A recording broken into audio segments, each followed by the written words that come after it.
HDFC bank અને overall private banks જે તમે પણ મેન્શન કર્યું, માર્કેટનો વ્યૂ આપ્યો, ત્યારે ગઈકાલે જે નિફ્ટી બેંકને એક નવા રેકોર્ડ હાઈ તરફ લઈ ગયું, ખાસું કોન્ટ્રીબ્યુશન પ્રાઇવેટ બેંક ઇન્ડેક્સ તરફથી જ હતું. HDFC બેંક પણ એક નવા લેવલ્સ પર આપણને પહોંચતી દેખાઈ. કઈ રીતે જોઈ રહ્યા છો પ્રાઇવેટ બેંક્સને આપ? Definitely well placed છે as compared to the public sector banks.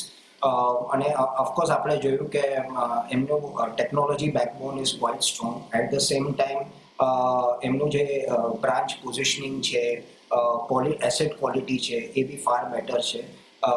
NIMs જે આપણે કહીએ, net interest margins, asset quality, net interest income, એ બધા પેરામીટર્સ પર I think private sector banks are scoring much better. અને એક ઇમ્પોર્ટન્ટ પોઈન્ટ જે અમે ઓબ્ઝર્વ કર્યું ગઈકાલના આપણે જે હેડિંગ્સ વાંચ્યા એના ઉપરથી, કે SBI અને Union Bank of India they are going to raise money via QIP. હવે આ QIP થી રેઝ કરવા પૈસા એક ડાયલ્યુશન ઓફ ઇક્વિટી થાય છે, એનું મિનિંગ.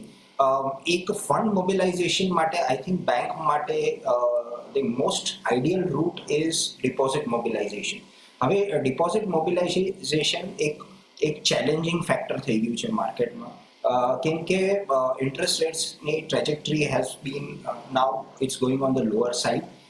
એટલે attraction of the depositors towards bank deposits થોડું અટ્રેક્શન ઓછું થશે. એના કારણે deposit mobilisation is going to be a challenging task. એટલે I think raising money via QIP becomes the next option for the banks.